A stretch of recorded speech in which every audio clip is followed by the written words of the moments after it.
En nombre de la Asamblea. On behalf of the General Assembly, I have the honor to welcome to the United Nations His Excellency Jorge Carlos de Almeida Fonseca, President of the Republic of Cape Verde, and to invite him to address the Assembly.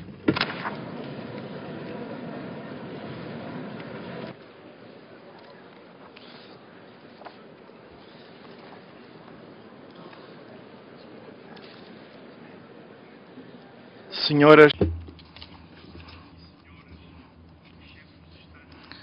ladies and gentlemen, heads of states and government, excellencies, Mr. Vuk Jeremik, President of the General Assembly of the United Nations, Mr. Ban Ki-moon, Secretary General of the United Nations, heads of delegation, ladies and gentlemen, excellencies. I convey my greetings to the President of the General Assembly, whom I congratulate for his election, and I express my wishes for success in his mandate. I equally convey my greetings to the former President of the General Assembly from the state of Qatar, Ambassador Nasir Abdulaziz Al Nasser, for the excellent work he accomplished during his mandate. Allow me also to express words of appreciation to Secretary General Ban Ki-moon for the competent manner in which he has been managing the destiny of our organization, and reaffirm our trust in his leadership. At a particularly difficult time, such as this moment that this assembly is gathering. I am referring to one of the worst financial crises that the world has known, with repercussions in the economic, social, political, food, energy, environmental, and migration sectors, not to mention the terrible threats to peace and security that come from all corners of the world. As a small island state with a shortage of resources and with only 37 years of independence, Cape Verde is proud to be a democratic country based on the rule of law, built on the suffering and determination of Cape Verdeans within and outside our country.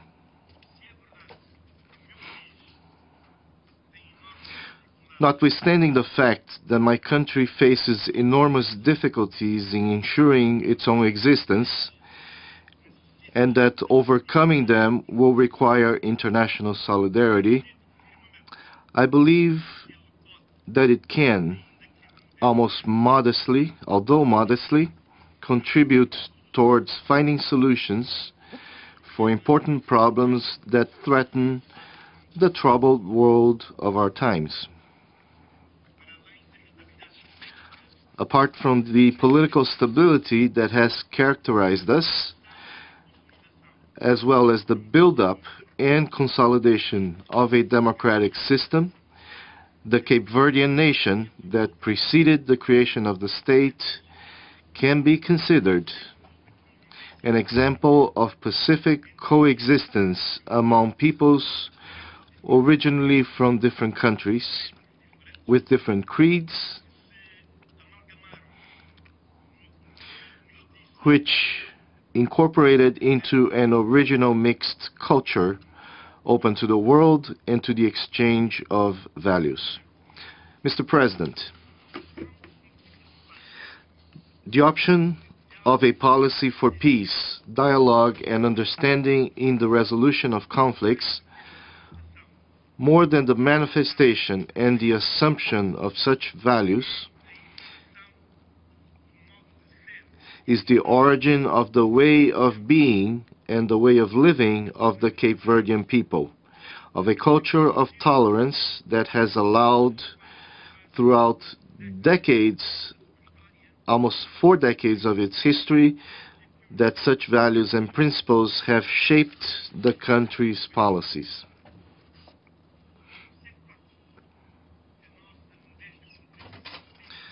Besides the fact that our modest political contribution has been towards attaining political results, namely those achieved within the framework of Southern Africa's conflicts, and which resulted in the end of apartheid, the independence of Namibia, and peace in Angola,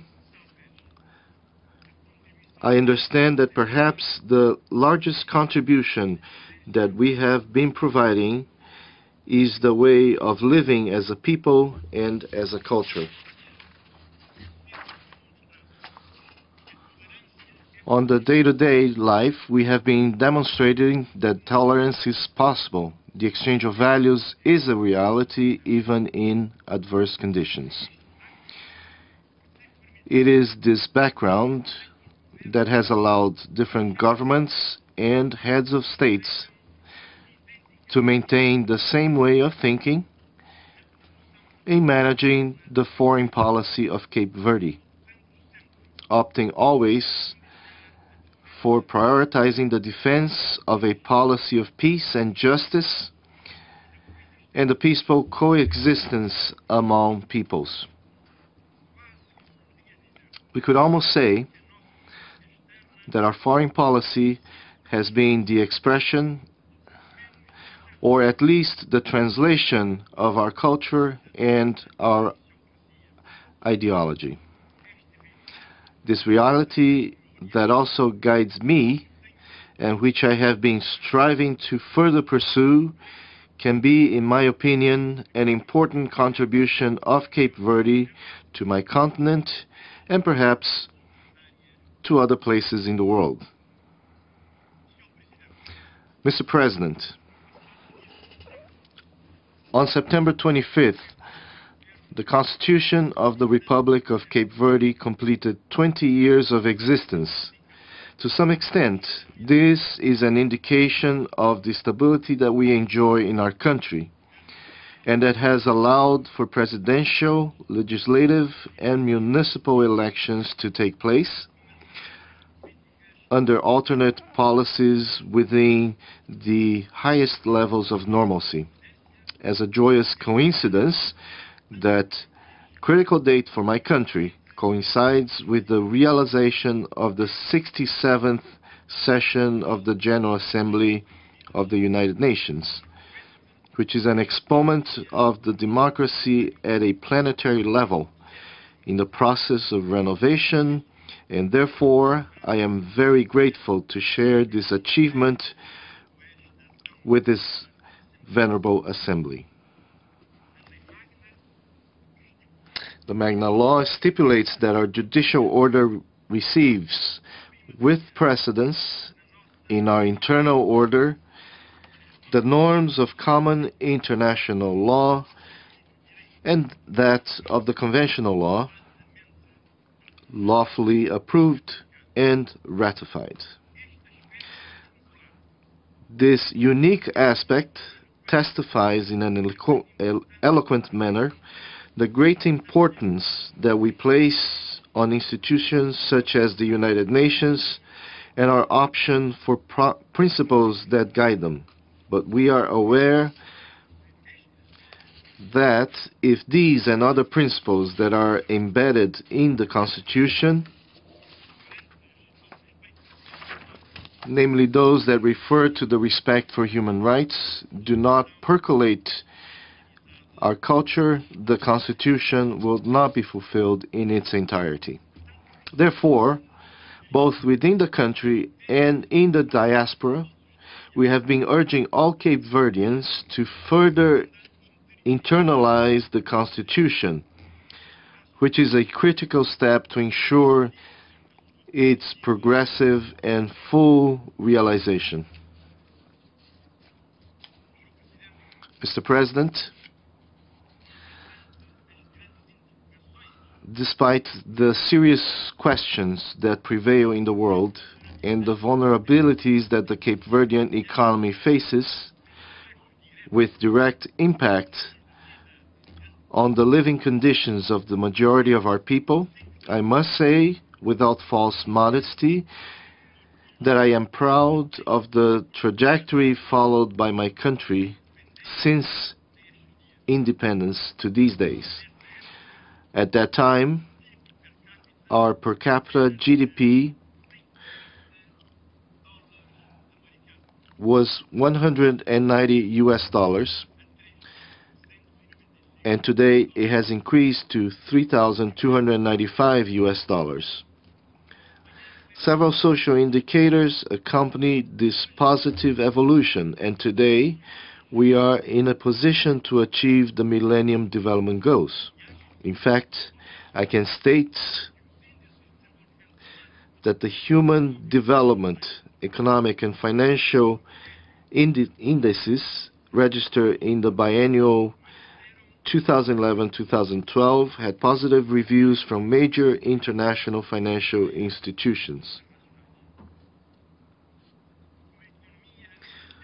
With an economy that's based on services, which in 2010 accounted for 80% of GDP, a market with exiguous dimensions, and an agriculture that fights against desertification and the lack of rain, we cannot ignore the great vulnerabilities that we face. And therefore, we know that we cannot be dazzled by the fact that we graduated to a medium-income country. On the contrary, we cannot lose sight of the fact that our economy is still very dependent, that it cannot absorb a significant part of its labor, with all the social consequences that stem from this. Thus, we have to continue to rely on international solidarity. Naturally, we shall continue to rely on the efficient and rational use of our meager resources and develop even more effectively efforts towards the fight against poverty, social exclusion, and unemployment, that in 2010 achieved a general rate of 21% and 50% among youth. The constraints at the energy, water, and sanitation levels will have to continue to deserve our full attention, so that at the building up of key infrastructure, we may manage to create the necessary conditions for sustainable growth of our economy. We also must consider that the impacts that are much more disastrous in the world, particularly for the small island states, developing island states, of climate change and other risks stemming from natural disasters, are a kind of Damocles sword impairing our future. It is imperative that all countries, in a coherent and solidary manner, put in practice its programs in the defense of the environment and the green economy, and help build a true resilience, a true global resilience. Mr. President, one of the most noticeable characteristics of our world is the even greater interdependence among all areas. If the economy is at times mentioned often, due to the fact that it conditions the rest, interdependency extends to the environmental, health, security, political, and cultural sectors. In fact, to almost all the areas of human activity. Thus, it is fundamental for us to permanently monitor all aspects that are more relevant of these complex relationships with the objective of knowing the dominant tendencies that may condition our process of development, but also for us to be in a position, even modestly, to contribute towards the solution of problems that torment the people and the countries in various spheres. Although social and political stability are essential aspects of our society, we cannot ignore the fact that in our continent, Africa, this has not been one of the underlying characteristics due to internal endogenous reasons and due to other reasons as well, that to some extent are foreign to the continent. I express my profound concern regarding the current and exceptional economic and financial crisis worldwide, which continues to penalize in a dramatic manner governments and defenseless populations of the African continent, which are already suffering from hunger, the AIDS pandemic, associated to other endemic diseases, and by the outflow of hundreds of thousands of displaced people, as well as by the overwhelming environmental degradation which the continent has been a victim of. Despite the fact that it has been the continent that least contributed for that imbalance, Africa is the continent that suffers most greatly from its consequences. These crises also involve the security, not only due to regional conflicts, but equally due to the universal dimension that terrorism has assumed and that has affected great part of our continent with an impact on drug trafficking and human trafficking, piracy at sea, religious intolerance, which are problems that are based on the political, social, and military instability that prevails in many of our countries, creating a fertile territory for its establishment and development. The recent cases of Mali, Guinea-Bissau, and others, such as Sudan, Somalia, the Democratic Republic of Congo, and some countries in the Maghreb, illustrates well the situation. The international community has all the interest in decisively focusing on the fight for the eradication of such problems. Despite such constraints, it is to be recognized that the new wave of African leaders has been doing a lot towards the continent's progress. Therefore, the international community must help these countries to find appropriate solutions to situations that they face without interference and based on interests of others that are not of our people. It is clear that a lot still remains to be done. An organization like the United Nations, which is a depository of values with the respect for legality and international law, shall never favor or encourage or promote or cover solutions that are merely legitimized by unconstitutional actions. It is clear that a lot still remains to be done. In our understanding, as I alluded to in another occasion, what has not been lacking in Africa, Mr. President, are recipes, declarations, recommendations, programs, and projects within an analysis and a perspective that are trespassed by political, institutional, social, and cultural factors that sometimes are conditioned in a web that suggests a vicious cycle. There is no real development because there is no peace.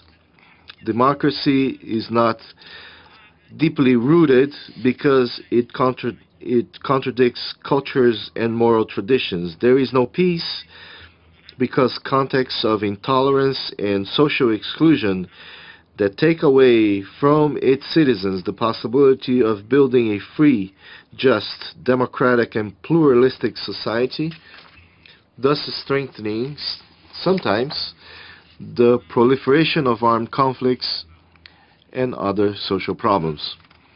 Africa needs, ladies and gentlemen, a new line of thought that does not reject the universal values of democracy.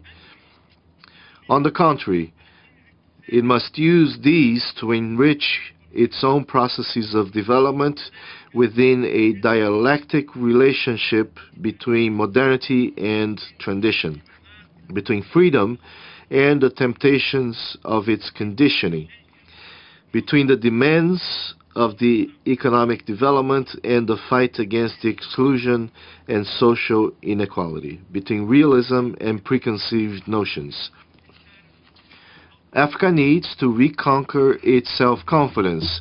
Africa also needs, Mr. President, to strengthen the ties between the United Nations and the African Union to create a true partnership for development. It is time, Mr. President, to decide on global negotiations to be undertaken on the basis of fair and equal rules and with ethics within the scope of global trade or climate change, according to the countries in the South in general, and of my continent in particular, which requests in other forums, namely within the scope of the World Trade Organization, FAO, and UNFOCC. We appeal for decisions on concrete measures that will result in the implementation of decisions taken within the framework of this organization in terms of development, such as, for example, those related to the canceling of the external debt of developing countries, particularly developing small island states, because we are certain that such decision would represent a stimulus for all these countries for the purpose of achieving the Millennium Development Goals by 2015. Mr. President, in 2009, Secretary General Ban Ki-moon affirmed at Princeton University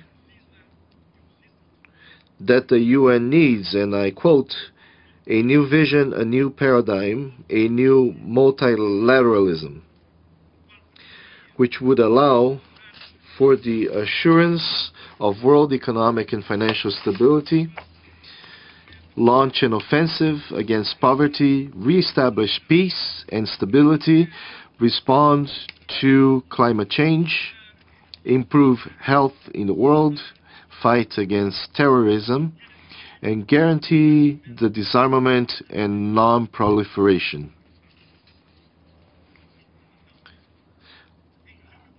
Last June 2012, at the closing ceremony of the United Nations Conference on Sustainable Development, it was stated, and I have quote, Rio +20 showed that multilateralism is an irreplaceable instrument of global expression of democracy.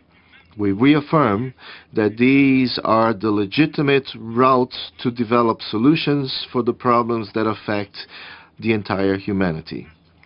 I share and I applaud such statements. Mr. President, in conclusion, the world has evolved tremendously since the end of the Cold War. The multilateral system currently in force needs to align itself with the new challenges, and for the United Nations to continue to be an efficient and vital instrument for the international community. In this new era of multilateral relations, the institution will have to open up, innovate, listen to other voices, and accept the new political, economic, and social realities that will have been created and imposed by the globalization process in which the world got involved. The reform of the United Nations Security Council, an institution that has less and less been responding to the challenges of the contemporary world, is an objective that has long been pursued. However, without reaching an agreement for its materialization. In this particular issue, Cape Verde supports the position taken by the African Union, which recommends that reform of the Security Council with the aim to correct the unjust situation within the African continent, which still lacks the right to at least one permanent seat in the above-mentioned council, despite the fact that it meets all the requirements for such. In conclusion, Mr. President, I end with the conviction that Africa can also give its valuable contribution for the development of a better world. A world without war, where peace is not just a theoretical concept. A world with more freedom and with more justice and more security. In other words, a world with more fraternity and prosperity, which is capable of effectively providing well-being to all its citizens. I thank you greatly for your attention.